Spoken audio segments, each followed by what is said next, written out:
Welcome back to Movement Link.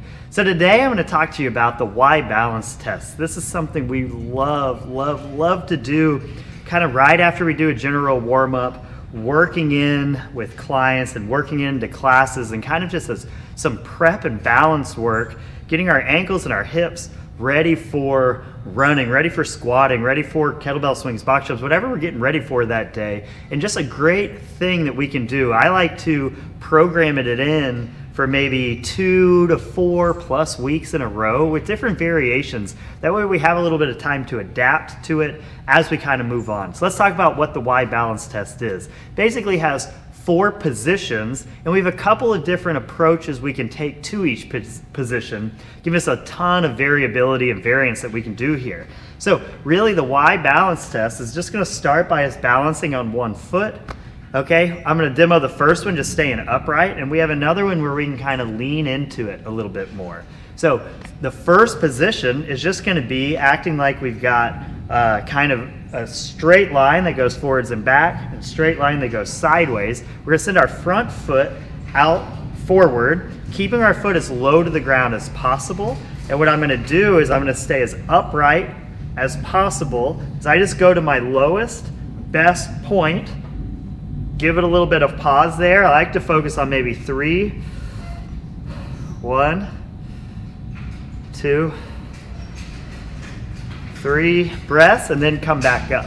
So really the focus is that we're gonna hit each of these positions, but where I'm putting my full focus is weight even on the foot and not letting my ankle do anything crazy. So I'm trying to keep a balanced ankle on top of the foot as I challenge that ankle range, as I challenge my ability to hold a stable foot.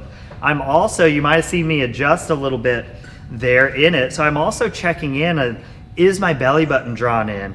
Are my glutes flexed? Am I nice and stable? Am I truly going as low as I can? So I'm using these points as a check-in. So that's position 1, foot out in front.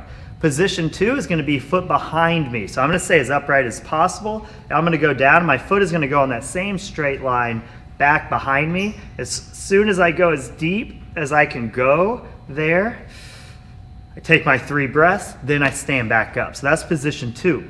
Position 3 is going to be sideways, straight out to the side. So staying as tall as I can go. I'm going out to the side as far as I can go. Hit that end range, give it my 3 breaths, fight for it, come back up. Obviously, I'm not doing my 3 breaths here. Position 4 is going to be kind of a curtsy move, where that other leg goes under me and I'm going straight out to the other side this way. So I'm going to start by balancing, and I'm going to stay as tall as I can as that foot goes as close to the ground as I can out this way. I hit that deepest, toughest point, come back up. So those are going to be my 4 positions. Now we can go over the variations here. So one variation is I can let my torso lean. So I'm going to hit these positions, but the priority is going to change from torso being upright to torso can do whatever it needs to do for the athletic position. I'm going to focus more on that foot needs to go out. So now when I take that foot out, what I'm looking for is stable foot. Keep that foot as low as possible. As I go down to my lowest best position, it's going to end up being the bottom of a pistol. Give it my 3 breaths and come back up. So what you're going to see is when I get to choose my positions, my range of motion for these things are going to change. As I go back, I'm going to be able to go a lot further forward because I'm going to counterbalance it. And as I go out, I'm going to be able to go a lot deeper. But on any of these 4 positions, I'm looking for what's the lowest best position with this full foot flat on the floor and the other one close to the floor as far out as possible before coming back up. Okay, so this is a great way to challenge different angles, challenge your balance, just challenge your awareness and then your ability to get in tough positions, make sure we're still organized the right way and able to control our breathing. So a few additional variations we can do. We can start with a dumbbell. So we can hold a dumbbell here on our shoulder, okay? And now what this does is in the first one with the body weight, I was holding my body weight up.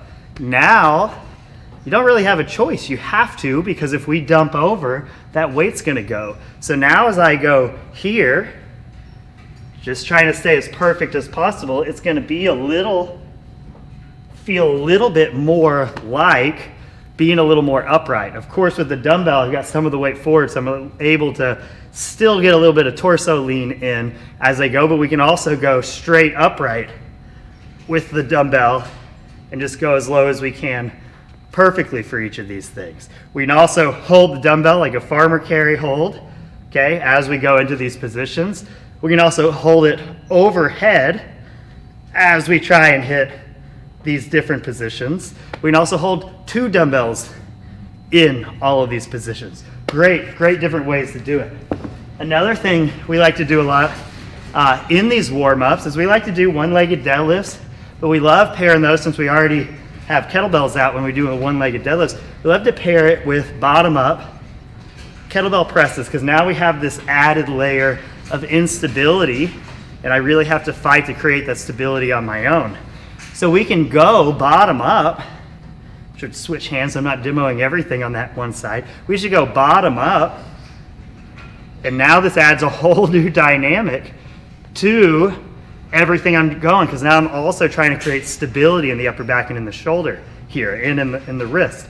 So those are great ways. We can go bottom up overhead. We can go bottom up here. We can get 2 of them. Go double bottom up. So kettlebell stuff, great. I'm just going to demo with a PVC pipe. We can also get a barbell. Press it overhead. We can do it in our snatch grip. Looks like a Y.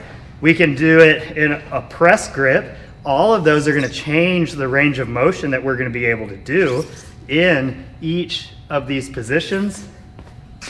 Super common one we see a lot is just a medicine ball. That's going to mimic the dumbbell a lot.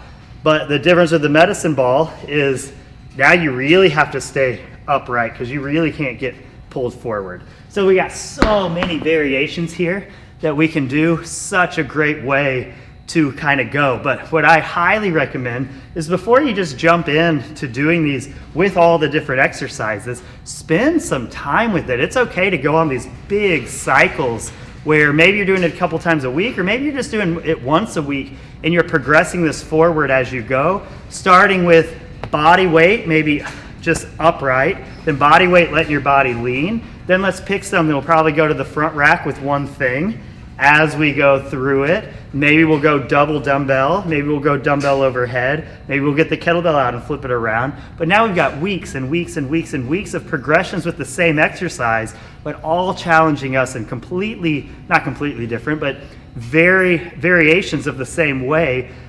To really challenge the ankle, the hip, our balance and stability is a great way to prep for things, but also just to develop some of those gaps and holes that inevitably happen when we're always just using 2 feet on the ground with barbells. That's the Y balance. Hope you enjoy. Talk to y'all soon.